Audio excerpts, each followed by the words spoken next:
Hey everyone, welcome back to the channel. Software Engineer K here, and we have some awesome stuff today. So we have the updates with the Master Collector program. We have the new upcoming drop for Halloween announced as well. We're going to be going through my thoughts on that in terms of edition, whether it's FA or not. And we're also going to be going through a quick update on the price of Omi. And we also had a live AMA today with Dat Radar. And there was an interesting topic discussed there. There was a question that I asked because a lot of people were discussing it. So it is with regards to certain season 1 collectibles that were never released. What's going to be happening with those? So if you're interested in that, then do tune in. And lastly, we do also just have a quick announcement in terms of the upcoming community quiz we'll be having as well. So I'll just be touching on a few of the details regards to that as well. So firstly, we have a pretty awesome update, which is the next upcoming drop.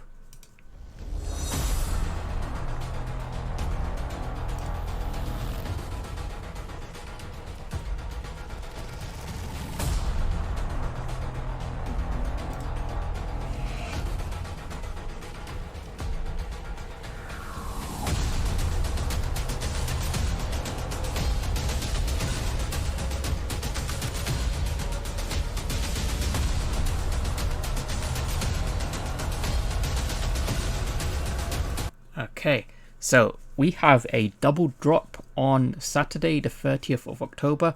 Now, it's pretty awesome. We have a common and an ultra rare, so I'm pretty sure most people will just be targeting the ultra rare because that's what happens. With regards to the character slash series, I believe that although we have Spider-Man already on the app, as you guys saw, when the Ben Reilly version came out, that was an FA. In the Marvel Universe, for those who have seen What If, so I won't give any spoilers, but the character itself, this kind of well, it's supposed to be Tom Holland playing it. It's in that same universe. Well, not same universe as 616, but same character in a way. So you can kind of tell that the costume is different as well. It's got the smaller spider on the chest, the same one that Tom Holland basically has in the films. So this Spider-Man, I believe, should be an FA because it is a different type of Spider-Man compared to what we've already had. The zombie Captain America, I think, should definitely be an FA, just because I believe zombie Captain America, even though it is still Steve Rogers, regardless of which universe is on, zombie Captain America in itself is a different character to Captain America. And I know some could argue where do you draw the line, if is a character, if they slightly change their appearance, are they now a complete different character?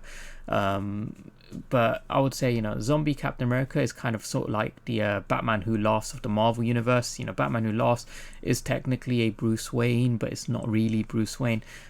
Just as zombie Captain America, I would say, is no longer really Steve Rogers Captain America. He's kind of like his own character. So I believe both these should be FA. If they're not, then I believe people will probably kick up a fuss over it, and then eventually they will be made FA.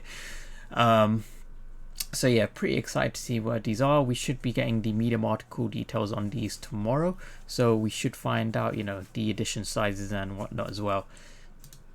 Now, on that point of collectible collections, we have the Master Collector program details announced. So this is quite a hefty article. I have some key thoughts on this, but straight away, a lot of things that we kind of already knew were confirmed. So you do get points for complete sets. Now, the one-off points, when you sign up, when you purchase collectibles in a store. Now, there was an issue that people were talking about. They were saying, if I bought collectibles off app, like off a friend, or a friend sent me it, why does it not count for Master Collector points? Well, that was a bit of a miscommunication. So there are two types of points. You get points for purchasing the collectible. Those are like one-off points that you get, and then you get points every single day for holding that collectible. Now, if you were to receive the collectible from a friend, you don't get those points that you would have gotten from purchasing it on the store. But even if wherever you got it from, as long as you're holding it every single day that you hold it, you get points for that. So hopefully that is very, very clear now. And on the other point, in terms of holding collectibles, now I made this point earlier in the month that there should be a diminishing point system based on duplicate collectible sets, and that's exactly what they've implemented. You know, if you've got duplicates, each duplicate counts for less and less points. So you can see here, you know, you get 0.75 points and then 0.35, and then for every one that's, you know, a fourth duplicate or more, you get, you know, 0.1 points, so only 10% of like the original point value. So uniqueness is what matters more than quantity.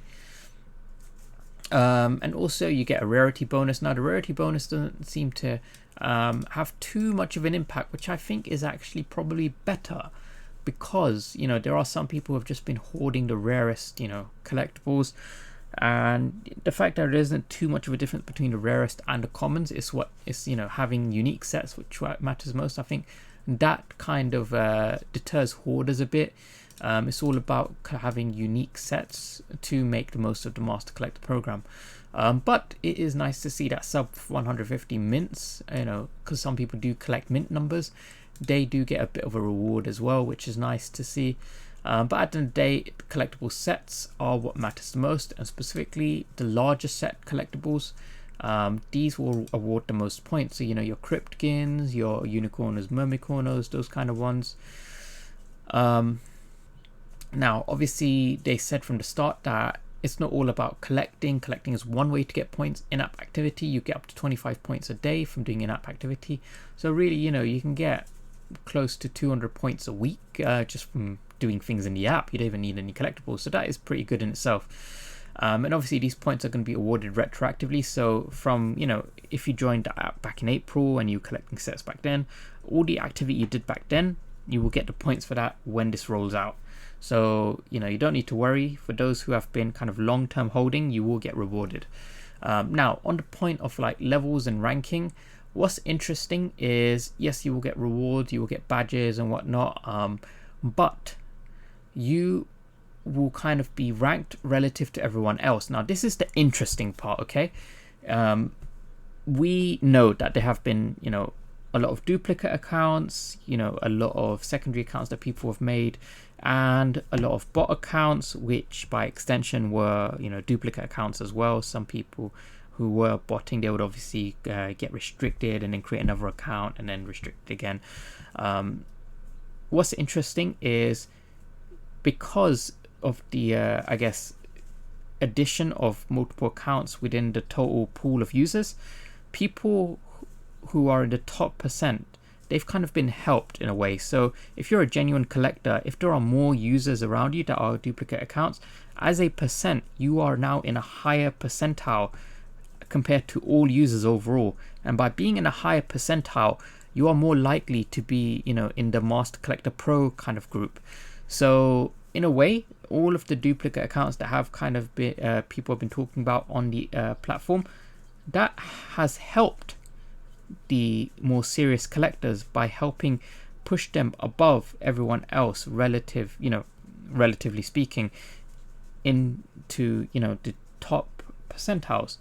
So those people are going to be, you know, basically accessing the top benefits, and this includes, you know, exclusive Master Collector Pro badges to display in the showrooms, premium user profile. You can display the rarity and edition numbers in your showroom and AR, auto bid, access to exclusive content. This includes accessories and collectibles. So this is what we talk about, is certain drops are going to be accessible only to certain Master Collector Program levels. So again, the true collectors, or, you know, the biggest collectors, or the ones with, you know, the most points, they're the ones who will be accessing certain drops. You can also burn collectibles for points. This is going to play a key part. You know, if you have a bunch of commons you don't care about, burn those for points. You can then wager those points to try and guarantee a spot in a collectible that you do care about. So all of a sudden, you know, those commons that people weren't, like, you know, too fussed about, those are suddenly going to start to see some demand. And, you know, there's going to be the drop lottery as well. So, you know, you wager points, you essentially get access to a lottery system, but this is going to run concurrently with the current system. So the way it works is, you know, imagine you have 10,000 collectibles in a drop. say 2,000 of those are going to be for a lottery system, so you can either try and access them through a lottery system by wagering your points, or if you want to go the normal system, then you could just not wager any points and just try and go for the normal buy now route by pressing the button. So that way, if you know that latency is an issue, then maybe wagering your points is the better way to go. If you're not too fussed about latency, you kind of want to gamble it, then you can just go for the standard buy it now route. So there's kind of both systems running concurrently, and I think that is going to kind of help a lot more people who, she said that they had little to no chance at the drops because of latency. They now have a chance because they now have this lottery system, which a lot of people were talking about. They wanted a lottery system, so here you go, you've got both systems. You can take your pick depending on whatever suits you.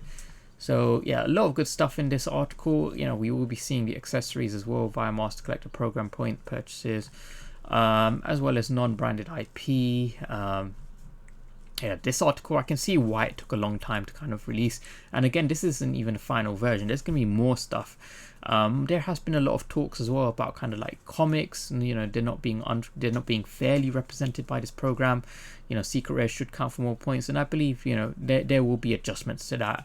They've said not to make any kind of like extreme decisions based off of this program, because they will be changing it. It is how it is. It's an iterative process, so just wait and see.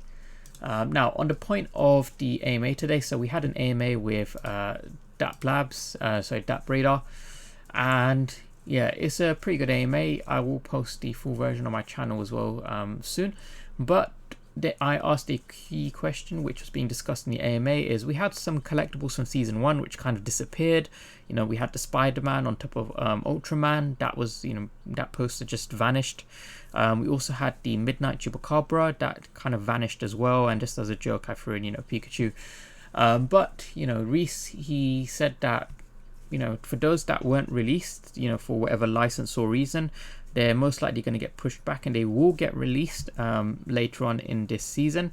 Well, the aim is this season. It might be another season, but we will see them eventually. So for those who didn't remember, back when they released the Cryptkin article, we saw the Cosmic Cthulhu as the ultra rare, but we also saw as an additional ultra rare 2,800 editions the Midnight Chupacabra for 15 gems, and it is this version here. So we didn't actually see this released. It's pretty cool.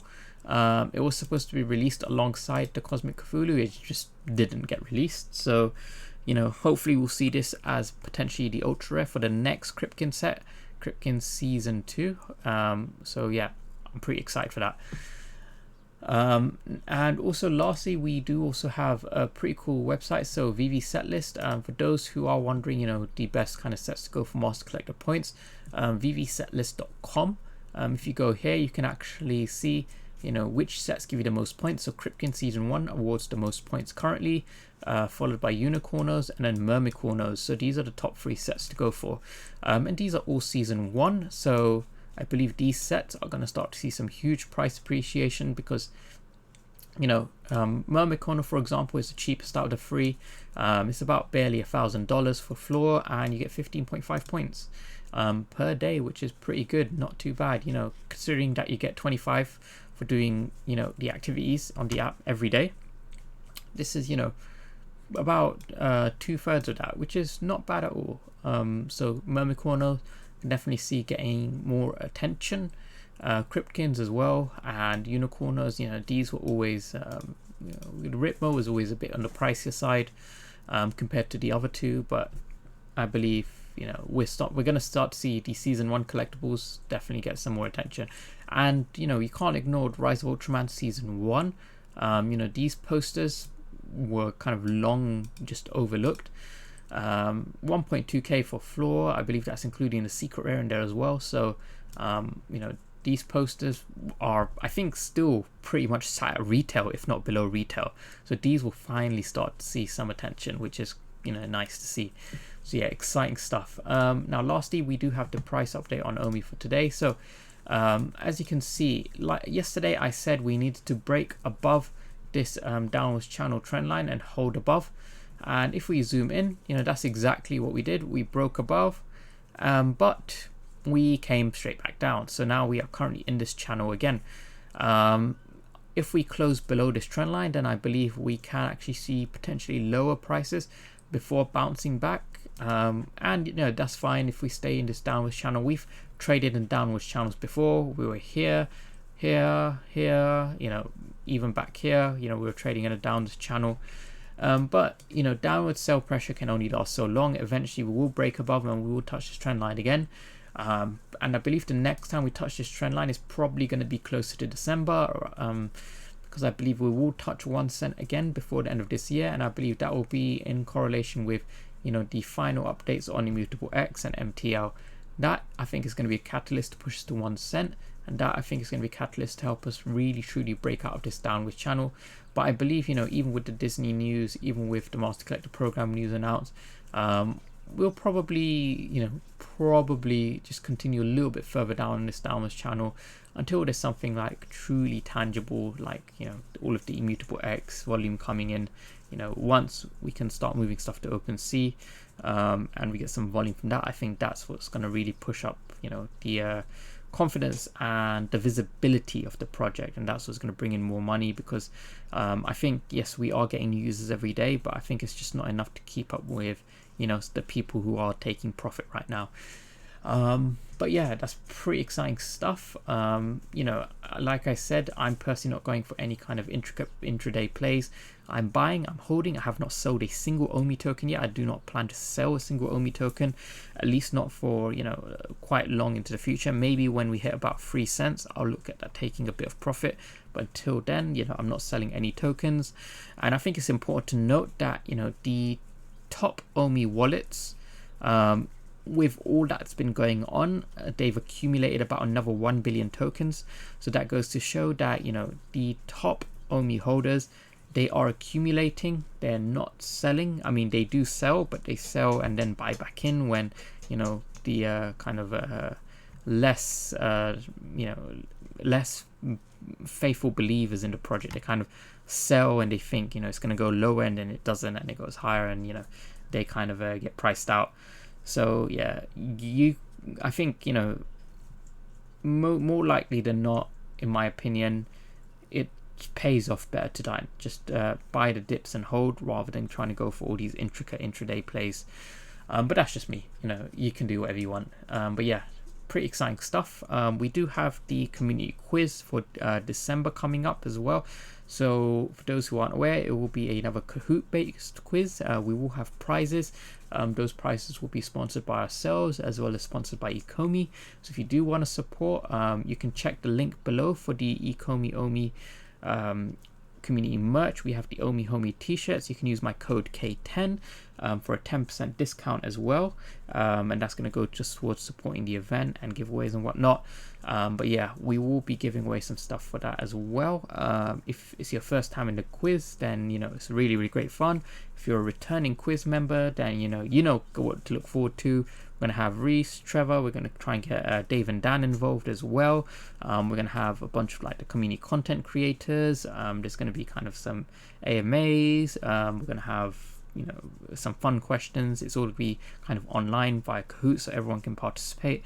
So yeah, it's going to be pretty exciting stuff. But yeah, that's pretty much everything I want to go through with you guys today. Thanks so much for watching. Please do like, subscribe, support the content, and I'll see you guys in the next video. See ya.